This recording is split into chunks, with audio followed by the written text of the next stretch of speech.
আচ্ছা, আমরা কি প্রকৃতই বুঝতে পারি যে ওই মানুষটা আমাকে প্রচণ্ড ভালোবাসে, বা ওই মানুষটাই আমার সঙ্গে শত্রুতা করছে? মানে এমনও তো কিছু কিছু মানুষ আমরা দেখেছি জীবনে, যারা মুখে খুব খ্যাচ খ্যাচ করে বা খুব কাটকাট কথাবার্তা বলে, কিন্তু আখেরে সেই তোমার সবচেয়ে বড় হিতাকাঙ্ক্ষী। এটা অনেক পরে বোঝা যায়, কারণ প্রথমে তার খারাপ ব্যবহার, তার কাটা কাটা কথাবার্তা, এইগুলোই আমাদের চোখে আসে, কানে লাগে ওগুলো ভীষণ বেশি, এবং আমরা ভাবি লোকটা একদম ভালো না, ওর থেকে ডিস্টেন্স মেনটেন করে চলতে হবে। কিন্তু পরবর্তীকালে দেখা যায় ওই লোকটি বা ওই মহিলার মতন হিতাকাঙ্ক্ষী আর কেউ ছিল না, নেই, হয়তো ভবিষ্যতেও হবে না।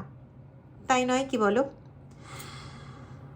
আবার কিছু কিছু ক্ষেত্রে এমন মানুষও দেখা যায় যে মুখে তো বলছে প্রচণ্ড ভালোবাসে, মুখে তো বলছে যে তোমাকে ছাড়া কিছু বোঝে না, মুখে তো এমন দেখাচ্ছে যে তোমার যদি একটু আঁচড় লাগে তাহলে তার চেয়ে বড় দুঃখ আর বেশি কেউ পাবে না, মানে সেই যা দুঃখ পাবে তার থেকে বেশি কেউ দুঃখ পেতে পারে না, এতটাই বোঝায়।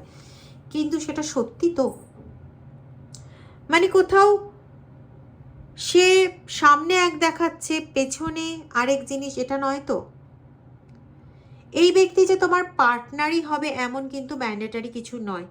এ তোমার কোনো বন্ধু হতে পারে, এ তোমার কোনো কলিগ হতে পারে, এ তোমার কোনো মাতৃস্থানীয়, পিতৃস্থানীয়, বা তোমার কোনো দাদা বা বোন বা ভাই, এই স্থানীয় কেউ হতে পারে, আবার তোমার ইনলস হাউসেরও কেউ হতে পারে, যে তোমার নেম ফেমটা পছন্দ করছে না, যার হয়তো তোমার ওপর একটা রাগ রয়েছে, একটা বিরক্ত রয়েছে। তুমি যেভাবে কথা বলো, সেই কথা বলার টেকনিকটা খুব মনে ধরে যায় সবার, বা তুমি যতটা স্পিরিচুয়ালি অ্যাক্টিভ সেটা অনেকের মনে ধরে যায়। তো এরা মেবি তোমার স্পিরিচুয়াল হেটার্স, মেবি তোমার এই নেম ফেমের হেটার, ঠিক আছে? এবং এটা তোমাকে পরিষ্কারভাবে বলতে পারি, এরা খুব অ্যাক্টিভ হেটার, যাতে তুমি ঘুণাক্ষরেও টের না পাও সেরকমই সব সময় এরা একটা মেন্টাল ব্যালেন্স মেনটেন করে চলে, এবং সেরকমভাবেই চলে যাতে তুমি কিছু না বুঝতে পারো, অথচ তোমার ক্লোজে থেকে তোমার কাছ থেকে সমস্ত খবরটা সংগ্রহ যাতে করতে পারে, এটাই এদের ইন্টেনশন। বোঝা গেল যে কেন বলছি এসব কথাগুলো? পেছনে কারণটা বলি। যে ইনটিউশনটা কাজ করেছে সেটা এরকম যে একজন ব্যক্তি যে সামনে দেখাচ্ছে প্রচণ্ড ভালো, প্রচণ্ড ভালো, মানে আমি এরকম দেখেছি যে সে গোলাপ ফুল নিয়ে দাঁড়িয়ে আছে তোমাকে দেবে বলে, কাউকে দেবে বলে এরকম দাঁড়িয়ে আছে, কিন্তু তার হাতের এইখান দিয়ে না গোলাপের কাঁটাটা এমনভাবে বের করা যে মানে হাতের এরকমভাবে যখন ধরতে যাওয়ার পর, ধরো এই হাতের মধ্যে গোলাপের ইয়েগুলো রয়েছে, গোলাপের বান্ডিলটা রয়েছে, এবং এই জায়গাটা দিয়ে কাঁটাটা বের করা রয়েছে, বা এইখান দিয়ে কাঁটাটা বের করা রয়েছে, বা যখন তুমি ধরতে যাবে তখন কাঁটার উপরেই হাতটা পড়বে। মানে ভালোবাসার আড়ালে গোপনভাবে প্রচণ্ড আঘাত প্রদান, এবং এমনই আঘাত প্রদান যে আঘাতটা যন্ত্রণা এনে দেবে, দুঃখ এনে দেবে, মানসিক অশান্তি এনে দেবে, এই রকম। এবং তাতে প্রলেপ লাগাতে লাগাতে সেই আবার ওই জায়গাটাকে আরও ক্ষত করে দেবে। এই হচ্ছে তার টেন্ডেন্সি, এই হচ্ছে তার অ্যাটিটিউড, এই হচ্ছে তার রিয়ালিটি। চলো দেখে নেব তার মনের ভেতরে কি চলছে, এবং উদ্ঘাটন করার চেষ্টা করব যে এই ব্যক্তির নাম বা যাই আসুক না কেন সেটা বোঝার চেষ্টা করব। সেটিং দ্য রেকর্ড স্ট্রেট, বাপরে।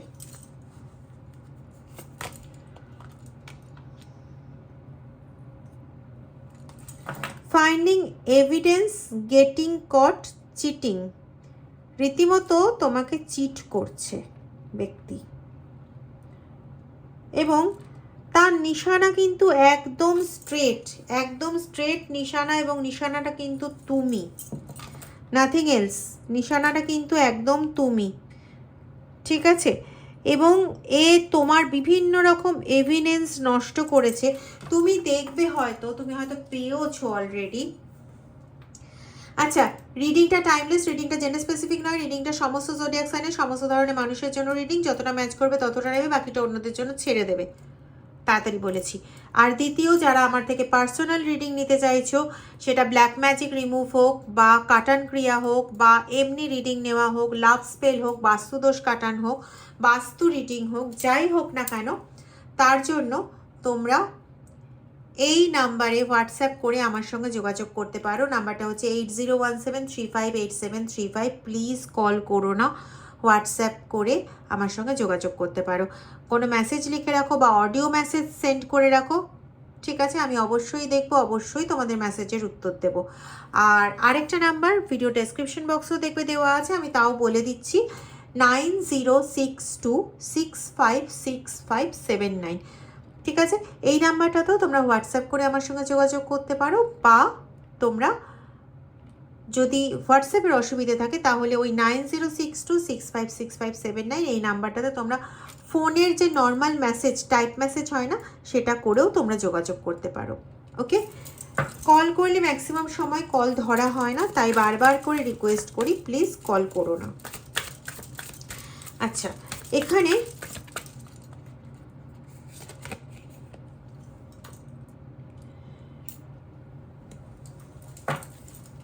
এমন একটা অপশন, মানে এমন একটা সময় এসে উপস্থিত হয়েছে যা ও ও এখানে তো আরেকটা জিনিস বেরিয়ে আসছে। ওকে ওকে, এটা আমি একটু সাইডে রাখছি, বলছি একটু পরে। এই এমন একটা সময় এসে উপস্থিত হয়েছে না, ম্যাক্সিমাম ক্ষেত্রে ইনি একজন ফিমেল। ওকে, তো এমন একটা জায়গায় এসে নিয়ে উপস্থিত হয়েছেন যে তোমার কাছে ভালোর অভিনয় করতে করতে এ একদম টায়ার্ড হয়ে গেছে, প্রচণ্ড টায়ার্ড হয়ে গেছে, মানে এ আর অভিনয় করতে পারছে না। মানে দেখো, একদিক থেকে অভিনয় করাটাও খুব একটা আর্টের ব্যাপার, তাই না? তো অভিনয় করাটাও কিন্তু এতটা সোজা নয়। মানে সে অভিনয় করছে, অভিনয় করতে করতে সে তোমাকে বিভিন্ন রকমভাবে আক্রমণ করার চেষ্টা করছে, তন্ত্রের দিক থেকে, তন্ত্রমন্ত্র যন্ত্রের দিক থেকে। কিন্তু সে যে উদ্দেশ্য নিয়ে আক্রমণ করছে, বারবার সে দেখছে যে সেই উদ্দেশ্যটা পুরোপুরি সফল হচ্ছে না, কিন্তু তাকে তোমার সামনে অভিনয় করতে হচ্ছে যে সে তোমার কষ্টে কষ্ট পাচ্ছে। কিন্তু সে তোমাকে যতটা কষ্ট দিতে চেয়েছিল, ভগবানের আশীর্বাদে, ঈশ্বরের আশীর্বাদে, ইউনিভার্সের আশীর্বাদে, অ্যাঞ্জেলের আশীর্বাদে তুমি ততটা কষ্ট পাওনি। মানে সে তোমাকে 110% কষ্ট দিতে চাইলে তুমি যে কষ্টটা পেয়েছো, হ্যাঁ অবশ্যই তুমি কষ্ট পেয়েছো, যে কোনো ক্রিয়ার একটা তো প্রভাব পড়ে, ঠিক আছে? তো কষ্ট তো তুমি পেয়েছো, কিন্তু সেই কষ্টটা কীরকম না, ধরো ওই যে বললাম 110% চেষ্টা করে নিলে সেই কষ্টটা হচ্ছে তুমি যেটা পেয়েছো সেটা 40 to 50%, বাকি 50-60% বা 70% সে কষ্ট দিতে পারেনি। এবার তার যেটা কাম্য ছিল সে যদি সেটা না পায়, বারবার ফেড আপ হয়, তো একটা ক্লান্তি আসে। তো বেচারা তারাও তো মানুষ, যতই লোকের পেছনে বাস দেওয়ার চেষ্টা করুক না কেন, মানুষ তো। তো এই ড্রামা করতে করতে না সে একদম টায়ার্ড হয়ে গেছে। এখন সে বুঝে উঠতে পারছে না যে কিভাবে তার উদ্দেশ্য পূরণ করবে। এদিকে ড্রামা করে যাচ্ছে, এদিকে তোমার সামনে বারবার দেখানোর চেষ্টা করছে যে সে খুব ভালো মানুষ, সে অত্যন্ত পজিটিভ মানুষ, সে তোমার দুঃখে প্রচণ্ড দুঃখী হয়, কিন্তু তোমার দুঃখ পেলে পরে তোমার সামনে সে কাঁদে আর পেছনে সে হাসে, এরকম একটা মানুষ। তোমাকে সবসময় তার বিরুদ্ধে উস্কাতে থাকে। ব্যাড চয়েসটা এই জন্য যে এখানে আমি যেটা পাচ্ছি সেটা হচ্ছে এরকম যে এই ব্যক্তি এমন কাউকে ব্যবহার করার চেষ্টা করেছে, এটা কিন্তু সবার ক্ষেত্রে হবে না, আমি আগেই বলেছি জেনারেল কমন কালেকটিভ রিডিং, ঠিক আছে? কারোর ক্ষেত্রে এখানে হতে পারে তোমার পার্টনারকে ব্যবহার করা হচ্ছে, বা হতে পারে তোমার কোনো বন্ধুকে বা তোমার কোনো বোনকে ব্যবহার করা হচ্ছে, সেক্ষেত্রে কিন্তু সিস্টার ইন লও হতে পারে, ঠিক আছে? যাকে ব্যবহার করা হচ্ছে তোমার এগেনস্টে, তাকে এরকম কিছু তোমার সম্পর্কে বোঝানো হয়েছে যে তুমি খুব খারাপ মানুষ, তোমাকে বিশ্বাস করা যায় না, তোমার মানে তোমার এগেনস্টে কিছু এভিডেন্স এমন তৈরি করা হয়েছে, তৈরি করা এভিডেন্স, সেগুলোকে বলা হয় নকল এভিডেন্স, তোমার সম্পর্কে এমন কিছু এভিডেন্স তৈরি করা হয়েছে যে এভিডেন্সটা দিয়ে তোমাকে খুব খারাপ দেখানো হয়েছে, কিন্তু তোমার সামনে যাতে ওই এভিডেন্সটা কখনো না আসে সেই চেষ্টা কিন্তু প্রচণ্ডভাবে করা হচ্ছে। কারণ তুমি যদি সামনে কখনো এই এভিডেন্সটাকে পেয়ে যাও, তাহলে তোমার কাছে এর মুখোশটা কমপ্লিটলি খুলে যাবে যে এ কে। যেটা এতদিন ধরে চেষ্টা করে চলেছে, টায়ার্ড হয়ে গেছে করতে করতে, ড্রামাটা করতে করতে, এই ড্রামাটা এক মোমেন্টে খুলে যাবে। তো যাই হোক, ব্যাড চয়েসটা এই কারণেই যে যাকে সে এতটা বিশ্বাস করেছিল, বা এক কথায় যদি আমি বলি যে তার ওপর বন্দুকটা রেখে ফায়ার করার চেষ্টা করেছিল তোমার দিকে, যার কাঁধে বন্দুক রাখার চেষ্টা করেছিল সে আলটিমেটলি কাঁধে বন্দুকটা রাখতে চাইছে না। তার মানসিকতায় কিছু পরিবর্তন ঘটেছে, বা আমি এখানে পাচ্ছি যে সে তার কর্মা পেতে শুরু করেছে। এবার কর্মা পেতে শুরু করলে খুব স্বাভাবিকভাবে কারোর একটা ভয় তো বসবেই। তো তাকে যার কর্মা ফেস করতে চলেছে, এই যে মিডিয়াম, এ কোনো তান্ত্রিকের কাছে গেছিল এবং সে বলে দিয়েছে যে তুমি যার হয়ে কাজ করছো তার সমস্ত দোষগুলো তোমার ঘাড়ে আসছে এবং তুমি কর্মা ফেস করছো। খুব ভালো করে বোঝো জায়গাটা। এবং সে কিন্তু এখন আর কর্মা ফেস করতে চাইছে না। সে তোমার কাছে বলতেও পারবে না, তার কারণ হচ্ছে তোমার কাছে যদি বলে তাহলে তুমি তাকে কোনোদিনই বিশ্বাস করবে না, এবং বিশ্বাস করার মতো কোনো জায়গাই নেই। কারণ তার হাতে এমন কোনো প্রমাণ নেই যেটা সে প্রমাণস্বরূপে দেখিয়ে তোমার কাছে বিশ্বাসযোগ্যতা অর্জন করতে পারে, এমন কোনো প্রমাণ তার কাছে নেই। এই যে মিডিয়াম, এই মিডিয়ামের কতগুলো লেটার আমি পাচ্ছি, পি পাচ্ছি, আর পাচ্ছি, এন পাচ্ছি, এই তিনটে মেন লেটার পাচ্ছি, ঠিক আছে। এস আছে কিন্তু অনেকটাই নিচে, এস আর কে আছে অনেকটাই নিচে, হয়তো খুব কম জনের ক্ষেত্রে, কিন্তু ম্যাক্সিমাম জনের ক্ষেত্রে এনটা এন পি আর, ঠিক আছে, মেলার যথেষ্ট চান্স আছে। এবং এখানে কিন্তু ডাক নামও প্রযোজ্য হতে পারে, ঠিক আছে। যে জেনারেলি যে নামে ডাকা হয়, সবাই যে নামটা ইউজ করে সেই নামটাও কিন্তু হতে পারে, কোনো সম্পর্কের নেমও হতে পারে, ঠিক আছে। আচ্ছা, এবার তুমি অনেকবার ইনটিউশনে পেয়েছিলে যে এ কোনো গন্ডগোল করছে না তো, বা তোমার যতবারই কোনো ক্ষতি হয়েছে, তোমার সন্তানের ক্ষতি হয়েছে বা তোমার বাড়িতে কারোর কোনো ক্ষতি হয়েছে, কাচের জিনিস ভেঙে গেছে কারোর বাড়িতে রিসেন্টলি, কাচের জিনিস ভেঙে গেছে, ইলেকট্রিকের সমস্যা হয়েছে, ইলেকট্রিকের বেশ বড় রকম সমস্যা হয়েছে কারোর বাড়িতে। কে আছো এখানে প্লিজ কমেন্ট সেকশনে জানাবে। পজিটিভ এনার্জি প্লিজ ক্লেম করে নিও, সাবস্ক্রাইব করে চ্যানেলটাকে, ভিডিওটা লাইক করে, ভিডিওটা শেয়ার করে নিজেদের positive energy please please collect করে নিও।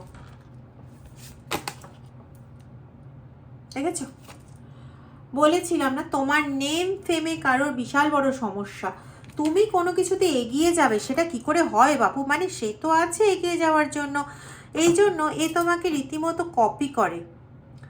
তুমি যে কথাগুলো বলো, আমার এখানে এটাই আসছে যে তুমি যে কথাগুলো বলো সেই কথাগুলো এতটা যুক্তিসম্মত, এতটা ইনফ্লুয়েন্স ফেলে দেয় না, প্রভাব ফেলে দেয় মানুষের ওপর, যে যে কেউ এই কথাটা না মেনে পারে না। মানে দেখো, একটা সত্য কথা যখন খুব সুন্দর করে উপস্থাপন করা হয়, আর তুমি কিন্তু নিজে ইচ্ছাকৃতভাবে যে খুব সুন্দর করে উপস্থাপন করছো এটা কিন্তু অ্যাকচুয়ালি ফ্যাক্ট নয়, তুমি কথাই এত সুন্দরভাবে বলো যে সেখানে অন্য কিছু ভাবার কোনো জায়গাই থাকে না, কোনোভাবে খারাপ ভাবার কোনো জায়গাই থাকে না, ঠিক আছে। তো এই জিনিসগুলো এর ভীষণ অপছন্দ, এই জন্য তোমাকেই কপি করছে। কিন্তু কি হয় দেখো, কাউকে কপি করতে গেলে তাকে একদম পাই টু পাই জানতে হয়। এই পাই টু পাই জানার জন্যই এ কোনো মিডিয়াম ব্যবহার করছে, স্পাই সিসিটিভি ক্যামেরার মতন কোনো মিডিয়াম ব্যবহার করছে, যে মিডিয়াম একে খবর দেবে তুমি এখন এটা করছো, তুমি তখন সেটা করছো, তুমি 4:05 ফেস ওয়াশ দিয়ে মুখ ধুলে, তুমি 4:10 চুল আঁচড়ালে, তুমি 4:15 রিডিং দেখতে বসলে, তুমি 4:20 গরম জল খেলে, প্রত্যেকটা ডিটেলস ইন ডিটেল ফর্মে জানার জন্য এই মিডিয়ামকে ব্যবহার করছিল। কিন্তু এই মিডিয়াম তো বাপু এখন বিগড়ে বসেছে, তাই সে কোন দিকে যাবে, কি করবে, কিছুই বুঝে উঠতে পারছে না। এখানে আমি খুব তান্ত্রিক তান্ত্রিক পাচ্ছি। ও ও ও ও ও এটা আমি বলবো না কিন্তু যে সবার ক্ষেত্রে, দেখতেই পাচ্ছ তোমরা, এটা আমি সবার ক্ষেত্রে বলবো না। এখানে যেটা আসছে খুব কম, মানে 3 to 4% ক্ষেত্রে এই ব্যক্তি তোমার পার্টনারের থার্ড পার্টি।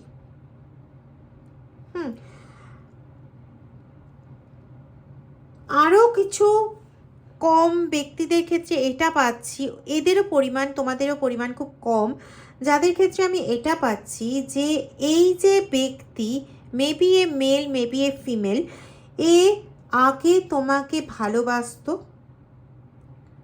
বা অনেক দিন থেকে ফলো করে তোমার প্রতি একটা ওয়ান সাইডেড একটা কিছু নিজের মনের মধ্যে গড়ে উঠেছে, এবং সেখান থেকেই এ তোমাকে ফলো করা, তোমাকে কপি করা, তোমাকে যে কোনোভাবে বিপর্যস্ত করতে চায় যাতে তুমি ওইখান থেকে সরে চলে আসো, এবং তখন মাসিহার মতন এসে তোমার সামনে দাঁড়াবে এবং ভগবান হয়ে তোমাকে আশ্রয় দেবে। ঠিক আছে, খুব কম পার্সেন্টের ক্ষেত্রে কিন্তু এটা, বারবার বলছি, কিন্তু আছে। তোমার পরিবারের কাউকে বশ করার চেষ্টা করছে, ডোন্ট ওয়ান্ট টু হিয়ার ইট। ও শুনতেই চায় না যে তুমি কোথাও জিতে যাচ্ছ বা জিতে গেছো, তোমার কোনো জিনিস সাকসেস হয়েছে, এটা এ কোনোভাবে মানতে চায় না, জানতেও চায় না। বিশ্বাস তো অনেক পরের কথা। ঠিক আছে, এ চায় যে যে কোনোভাবে হোক, এ যেটা চাইছে সেটা যাতে ঘটে। আমি বলছিলাম না তান্ত্রিকের কিছু একটা আমি পাচ্ছি, দেখো অ্যাকচুয়ালি তান্ত্রিকের দিক থেকে এর তরফে সাবধান বানিয়ে এসছে যে তুমি এবার থেমে যাও, অনেক করে ফেলেছো, এবার হয়তো তোমাকে এমন কিছু একটা শুনতে হবে যেটা হয়তো তোমার জন্য স্বাস্থ্যকর হবে না। ঠিক আছে, এখানে কোথাও না আমি এমন কিছু একটা কাণ্ড ঘটানোর আভাস পাচ্ছি যেটার জন্য তাকে বাড়ি ছাড়া হতে হচ্ছে, বা নিজের মান সম্মান বাঁচানোর জন্য তাকে অন্য কোনো ট্যাকটিক্স ফলো করতে হচ্ছে, যেটা সম্পূর্ণ নিজের মনের বিপরীতে। বুঝতে পারছে সেটা তার জন্য শাস্তি, কিন্তু দেখাতে পারছে না শাস্তি বলে। ঠিক আছে, এটা অদ্ভুত পরিস্থিতি, মানে আমি জানি না বোঝাতে পারলাম কতটা। মানে তার কাছে ব্যাপারটা হচ্ছে এরকম যে পুরোটাই না তার কাছে ভীষণ শাস্তির ব্যাপার। মানে ধরো তাকে বলা হয়েছে যে চকলেট খাওয়ার জন্য, অথচ তার ডায়াবেটিস আছে, সে কাউকে প্রকাশ করতে পারছে না যে তার ডায়াবেটিস আছে, কিন্তু চকলেটটা তাকে খেতে হচ্ছে, শাস্তি হয়তো এটা। তো ওর এর কাছে না ব্যাপারটা ওরকম, হাসি মুখে শাস্তি নিতে হচ্ছে। একে বারবার বলা হয়েছিল যে তুমি থেমে যাও, তুমি আর কিছু করতে যেও না, এরপরে যেটা তোমার জন্য আসবে সেটা মোটেই সুখপ্রদ হবে না, বরং তোমার জন্য আরো ক্ষতিকারক হবে। আমি এখানে যেটা পাচ্ছি যে কিছু সাদা পালক এবং অদ্ভুতভাবে টিয়ার পালক কোথাও থেকে কালেক্ট করেছে, এই জিনিসগুলো ব্যবহার করছে তোমার এগেনস্টে যাতে সে জিততে পারে। এবং এই তান্ত্রিক কাজ ছেড়ে দেওয়ার পর এর নিজেই যেটুকুনি জানে সেটুকুনিকে অ্যাপ্লাই করার চেষ্টা করছে, যার ফলস্বরূপ এর ঘাড়ে কিন্তু ঘোরতর বিপদ নেমে আসছে। তার কারণ হচ্ছে এ সব কিছু জানে না, এ যেরকম দেখেছে মানুষকে, রেকর্ড যেমন শোনায়, ঠিক সেরকমভাবে এই কাজগুলো করছে, কিন্তু সেখানে কোথায় কি অ্যাকচুয়ালি করতে হয়, কি বলতে হয়, এগুলো কিন্তু ও জানে না, জাস্ট করে যাচ্ছে। অত্যন্ত রিভেঞ্জ মানে প্রতিশোধ পরায়ণ, হ্যাঁ, রিভেঞ্জ মাইন্ডেড ভীষণ এই পার্সন।